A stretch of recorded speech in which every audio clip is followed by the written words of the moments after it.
Vamos então falar sobre a calorimetria, né, que se dedica à determinação experimental do calor envolvido nos processos, né? Nós faríamos um experimento nos utilizando dessa ciência aqui, justamente para determinar o calor de neutralização, né, conforme o vídeo que eu encontrei e mandei para vocês, né? Vídeo executado pela professora Clarissa, lá na Universidade Federal Rural do Rio de Janeiro.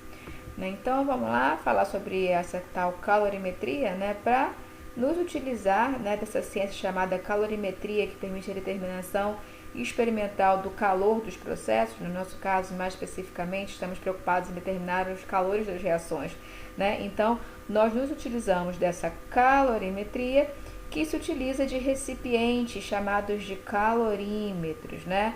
São recipientes perfeitamente adiabáticos, dotados de sensor de temperatura e sistema de agitação. Então nós temos aqui uma ilustração do que seria esse calorímetro, né? Um recipiente, um vaso isolado, né, dotado de termômetro e agitador, no qual a gente faz, né, uma mistura, né, a gente promove a mistura de reagentes para poder avaliar o que acontece no meio reacional em termos de temperatura. E a partir dessa avaliação da variação de temperatura, a gente consegue determinar o calor envolvido no processo, na reação, tá? Premissa fundamental, né, para a realização desses experimentos de calorimetria. A premissa é que não ocorre troca de calor entre o calorímetro e as vizinhanças, mas somente no interior do calorímetro, né? Como se a gente considerasse que aqui por fora do calorímetro, né, existe uma parede que o torna totalmente isolado. Ou seja, né, se a reação no interior do calorímetro libera calor, esse calor não escapa para o meio externo, né? Da mesma forma, se a reação no interior do calorímetro, né, acontece roubando calor, né, esse calor não vem do meio externo para o interior do calorímetro e promover a reação, não.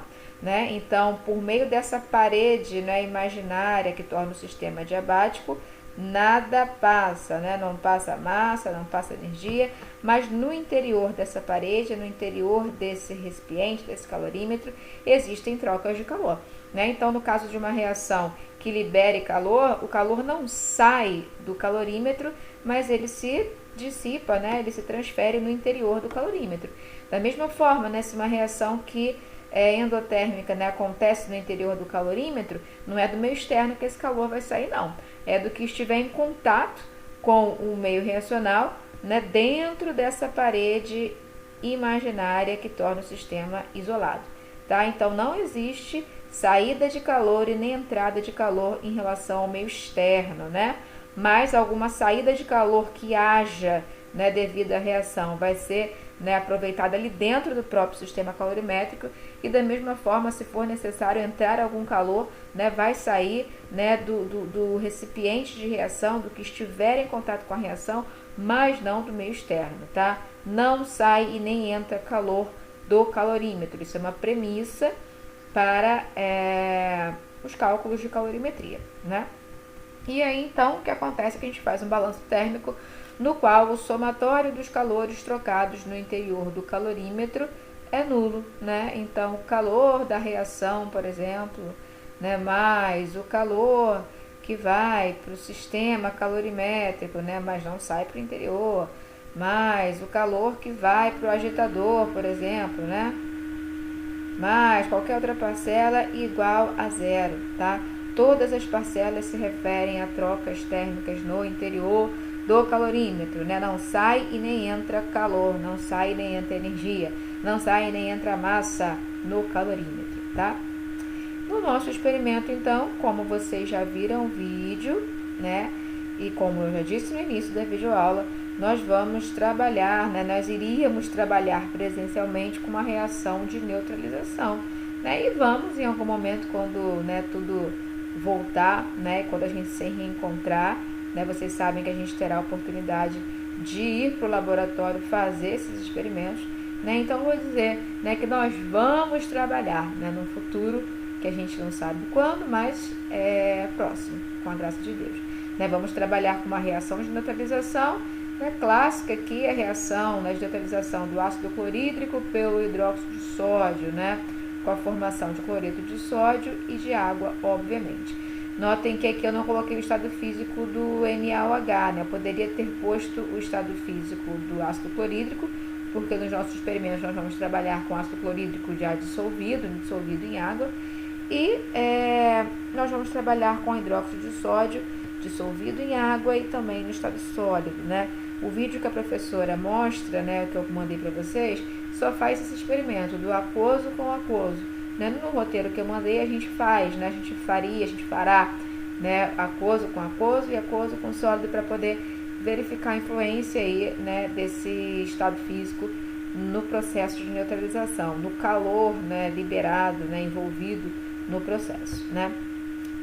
Essa reação é exotérmica e o calor liberado na reação aquece o meio e o que está em contato com o meio, que no caso é o calorímetro, né? Logo nós podemos fazer o seguinte balanço térmico, né? O calor da reação mais o calor que vai para o meio devido à reação de neutralização, mais o calor que vai para o calorímetro em contato com o meio reacional é igual a zero, né? Então a gente entende, né, que esse é um calor liberado, então ele tem sinal negativo, e essas duas parcelas são calores absorvidos justamente da reação de neutralização, né, que são positivas, de modo que quando a gente soma tudo dá zero, né? Essa é a premissa da calorimetria, né? Admitimos que estamos trabalhando com recipientes perfeitamente adiabáticos, de forma que as trocas de calor acontecem lá dentro, né? Se alguém libera, alguém que esteja lá no interior do calorímetro vai receber, de forma que o somatório dá zero, tá?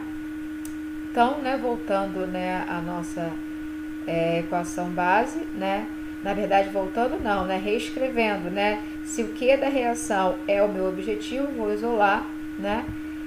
Na verdade, aqui teria um menos, né? Menos Q do meio mais menos Q do calorímetro, né? Isso vai mostrar pra gente, né, justamente que o Q da reação é negativo, a reação é isotérmica e tudo vai casar, tá? Então, tem menos aqui na frente, né? Q da reação é igual a menos calor que flui para o meio mais menos calor que flui para o calorímetro, né? Esse calor que flui para o meio, obviamente, aumenta a temperatura, aquece o meio, logo é um calor sensível, e eu posso escrever essa parcela de calor como o produto massa, calor específico, variação de temperatura. Isso para o meio e isso para o calorímetro, né? Essa variação de temperatura, deixa eu mudar a cor aqui para ficar mais marcado. Essa variação de temperatura para o meio reacional e essa variação de temperatura para o calorímetro, né? Se a gente pensar direitinho, né, tratam, né, do mesmo termo, né? Porque o meio e o calorímetro inicialmente estão na temperatura ambiente, e aí quando a gente mistura os reagentes e a reação acontece, a temperatura, né, atinge o seu valor final, né, o seu valor de equilíbrio, né, nós temos tanto o meio como o calorímetro, por hipótese, com a mesma temperatura final, temperatura de equilíbrio. Por que eu digo por hipótese, né? Porque estamos medindo, né? Deixa eu voltar aqui na foto do calorímetro. O que a gente mede é a temperatura, né, do meio reacional, né? Mas nada impede a gente de admitir, e faz bastante sentido admitir, que quando a reação acontece, né, e o meio se aquece devido à liberação de calor, o que está em contato também se aquece e rapidamente todo mundo atinge a mesma temperatura, né? Então a temperatura final do meio reacional e a temperatura final do calorímetro, né, são iguais, né? E quando eu falo calorímetro, né, a gente já está englobando aqui tudo que compõe o calorímetro, né? Não só o recipiente, né, mas o recipiente, a tampa, o agitador e qualquer outra parte que componha esse calorímetro ou sistema calorimétrico, está tudo englobado ali junto, né? Então, esses ΔTs em amarelo aqui tratam, né, se referem a uma mesma variação de temperatura, final menos inicial, sendo a inicial tanto para o meio como para o calorímetro a temperatura ambiente e a final a temperatura de equilíbrio, né? Então, eu posso isolar de forma que esse ΔT venha aqui para fora, ó, e eu tenho a soma de dois MCs, né? MC do meio e MC do calorímetro, como a gente já sabe, MC né, pode ser chamado também de C maiúsculo, capacidade térmica, né? Então, essa, né, capacidade calorífica, que pode ser específica ou molar, nesse caso específica, porque está em função da massa, vejam aqui, né, eu estou usando massa e não número de mols, e se eu estivesse utilizando o número de mols, seria NC barra, onde o C barra é a capacidade calorífica molar, né? Enfim, o produto M vezes C ou N vezes C barra corresponde à capacidade térmica, né? E se olharmos aqui para a unidade da capacidade térmica, né?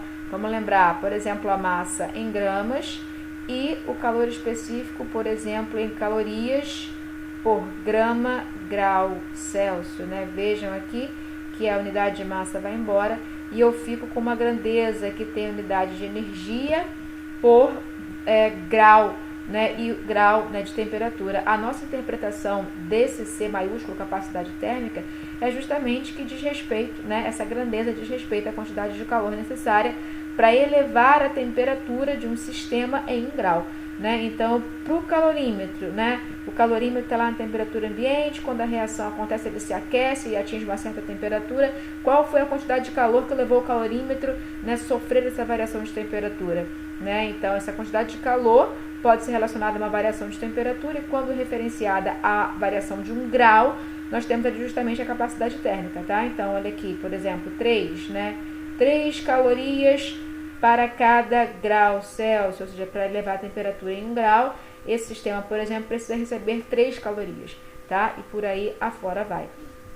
Né? De forma que eu posso escrever MC do meio como capacidade térmica do meio e MC do calorímetro como capacidade térmica do calorímetro. No nosso roteiro, vocês olhando aí a descrição dos procedimentos, nós temos 4 experimentos e o primeiro diz respeito justamente a um experimento que permite determinar a capacidade térmica do calorímetro. Então, no nosso experimento, né, a gente não vai juntar tudo isso, a gente vai manter essas duas parcelas separadas, né, de forma que eu tenho que o calor da reação pode ser obtido pela variação de temperatura medida, né, multiplicada pela soma dessas duas capacidades térmicas, uma relativa ao meio reacional e outra relativa ao calorímetro, mas eu posso também agrupar as duas coisas juntas, conforme fez, né, a professora Clarissa. Eita! Caramba, não sei se aconteceu isso para vocês. Deixa eu fechar aqui que fica melhor. Enfim, né? Perdi aqui o que eu tinha que dizer. É isso, né? Então, voltei. Agora não apareço mais, mas tudo bem, tá aparecendo aí a aula para vocês, né? No experimento da professora Clarissa, ela considera a soma das capacidades térmicas, tanto do meio como do calorímetro, engloba tudo numa coisa só, que ela chama de capacidade térmica do sistema, tá? Então, vejam que eu tenho o calor da reação no primeiro ou no segundo caso, em função da variação de temperatura medida e dessas capacidades térmicas, né? Ou algo único, né, onde eu englobo tudo e chamo de capacidade térmica do sistema, ou da soma de duas parcelas, onde eu deixo em separado, né, a capacidade térmica do meio e a capacidade térmica do calorímetro, tá? Então, olhando aqui, né, para o que a gente vai fazer futuramente, quando realizarmos a prática, né, seguindo o nosso roteiro, né, o que da reação que nos interessa depende, né, do conhecimento da capacidade térmica do meio, do conhecimento da capacidade térmica do calorímetro, que sai no experimento 2, e do conhecimento da variação de temperatura observada, né, quando a reação é promovida no interior do calorímetro. Nessa variação de temperatura, como qualquer variação, é final menos inicial, sendo que a final é justamente a temperatura de equilíbrio e a inicial é a temperatura ambiente. Né? No experimento, né, feito pela professora Clarissa, o que da reação, embaixo, né, é a função da capacidade térmica do sistema, algo que ela faz posteriormente, né, o que eu chamo aqui de experimento 2, e da variação de temperatura, algo que é o que de cara a gente tira do experimento. Né? Após a mistura dos reagentes no calorímetro e observação da variação de temperatura, né, ao observar, né, o equilíbrio, a temperatura final, a gente tem esse ΔT, e o que da reação depende desse ΔT, né, o que ela faz primeiro, então estou chamando de experimento 1, e depois ela faz o experimento 2 para determinação da capacidade térmica do sistema, tá? Vamos olhar, né, segundo o roteiro que eu mandei para vocês, segundo o nosso roteiro, no nosso experimento 1, né, que tem como objetivo a determinação da capacidade térmica do calorímetro. Está aqui o procedimento, né? É transferir água destilada para o interior do calorímetro, né, na temperatura ambiente, e depois transferir água numa temperatura mais alta, por exemplo, 60 graus, né? E observar, né, o que vai acontecer com a temperatura, né? Então, eu vou fazer um desenho aqui da situação, né? Imaginemos que eu tenha aqui, né, segundo o roteiro, acho que é 100 ml, né? É importante que eu tenha exatidão, né, nesse volume, e aí então vou ter exatidão na massa, né? Então 100 ml de água, vamos colocar lá na temperatura ambiente, né? Aqui eu tenho o termômetro, aqui eu tenho, né, a barra magnética de agitação, e aí eu faço a introdução de 100 ml de outros 100 ml de água inicialmente a 60 graus Celsius, né? Fechamos o recipiente e observamos, né, o termômetro, né?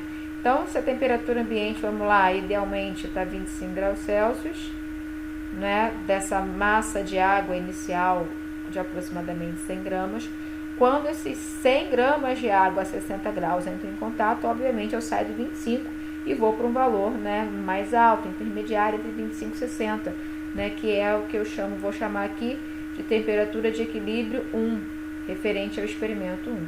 Né? E qual é o nosso balanço térmico, né, para a determinação da capacidade térmica nesse experimento 1, que é fundamental para que determine o calor de neutralização, né? Porque voltando aqui, ó, o calor de neutralização depende da capacidade térmica do sistema calorimétrico, do meio, que nada mais é que MC, né, e da variação de temperatura. Então, isso, né, nos experimentos 2 e 3, segundo o nosso roteiro, né? A professora Clarissa fez apenas um experimento. Então, voltando aqui, né, o balanço térmico nesse experimento 1, né, é o calor que sai da água quente, se dissipa na água fria e no que está em contato com a água fria, né? O que está em contato com a água fria? Olha aqui, ó, é o recipiente, né, a tampa do recipiente, o agitador, ou seja, tudo que compõe o que a gente chama de calorímetro, né? Então, no experimento 1, o nosso balanço é, né, o calor da água quente mais o calor da água fria mais o calor do calorímetro é igual a 0. Né? O calor da água quente é MC delta T para a água quente. O calor da água fria é MC delta T para a água fria. E o calor, né, do sistema calorimétrico é justamente, né, MC delta T para o sistema calorimétrico. Essa massa de água quente a gente conhece, né, 100 gramas aproximadamente. O calor específico da água, né, a gente pode admitir como sendo aquele valor, né, da condição ambiente, que é 1 caloria por grama grau Celsius. Essa variação de temperatura qual é? Né? É justamente a temperatura de equilíbrio observada no experimento 1, menos a temperatura ambiente, né? Não, desculpa, menos 60, aqui eu estou me referenciando à água quente, né? A água quente está inicialmente a 60 graus Celsius, né? Qual é a massa da água fria? Aproximadamente 100 gramas. Calor específico que eu posso usar, 1 caloria por grama grau Celsius.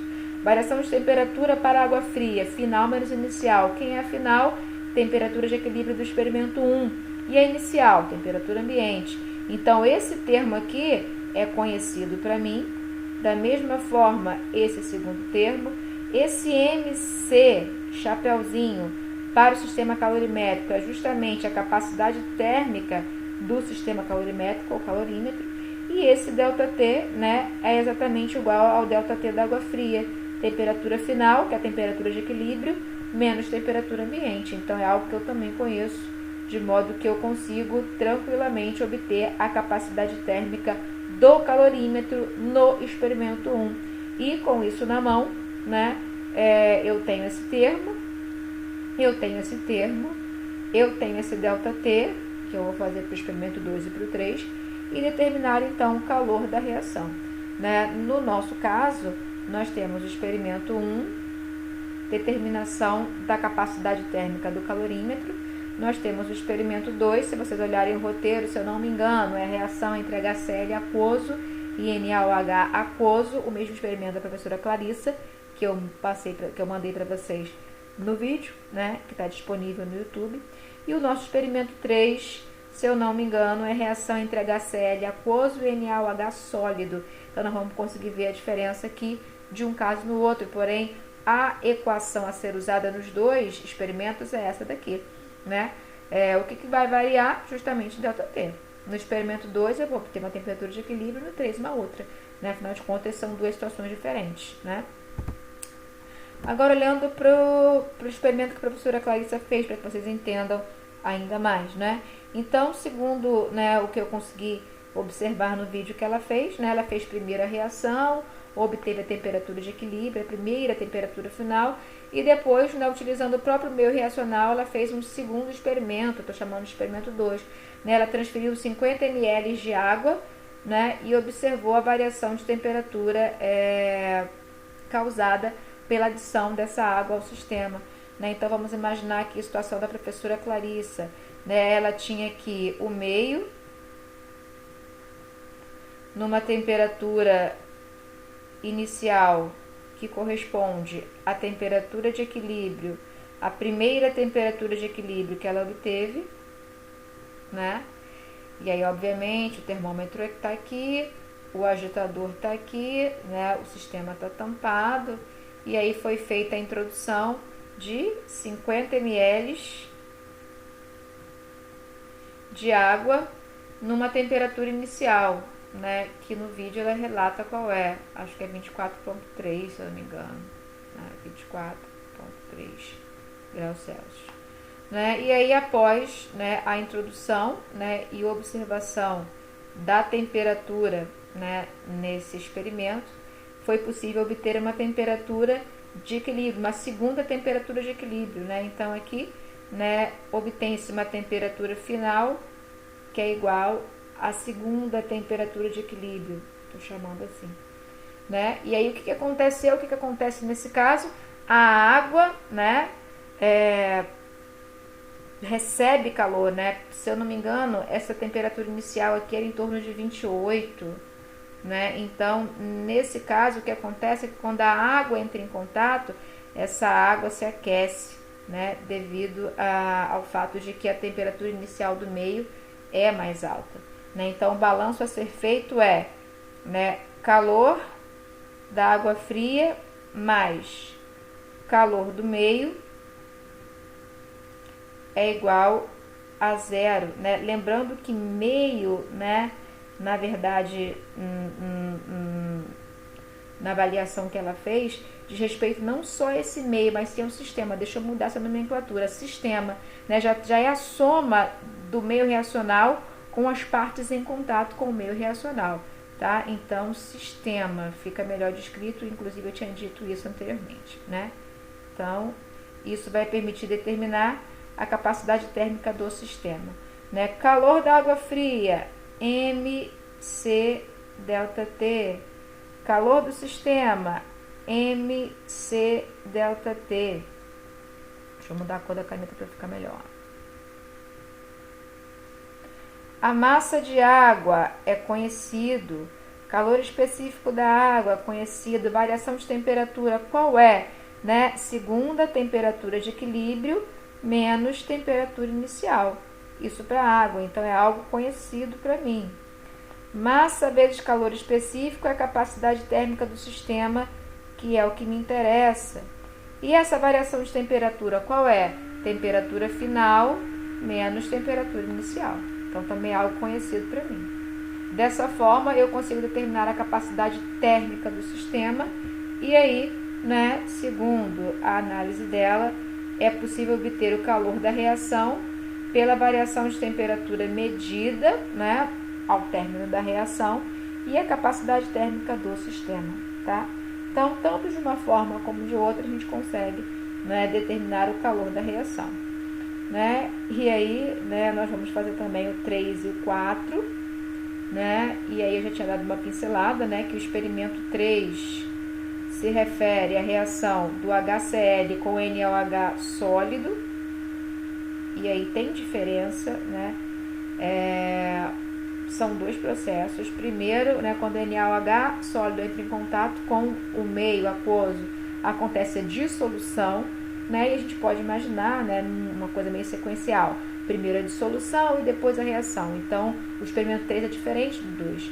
E o experimento 4, quando vocês olharem o roteiro, é apenas a dissolução, né? Então, esse conjunto, né, de experimentos vai permitir uma análise bem interessante, né? Porque se eu somo a dissolução do experimento 4 com a reação de neutralização do experimento 2, todo mundo em meio aquoso, eu tenho, né, como fazer uma comparação com o experimento 3 em fase sólida, né, considerando o NaOH sólido, né? Então, quando vocês colocarem no papel, lerem o roteiro com calma, né, pegarem a avaliação, questões para fazer, vocês vão entender melhor, tá? Também não posso dar tudo, né? Então, nosso experimento vai permitir essas avaliações adicionais.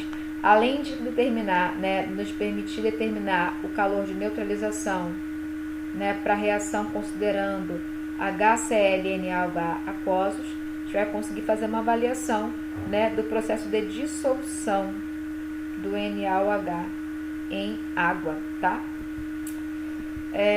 Conclusões, então, né? Nesse experimento, a determinação das capacidades térmicas é fundamental, né? Voltemos lá nas nossas equações, né?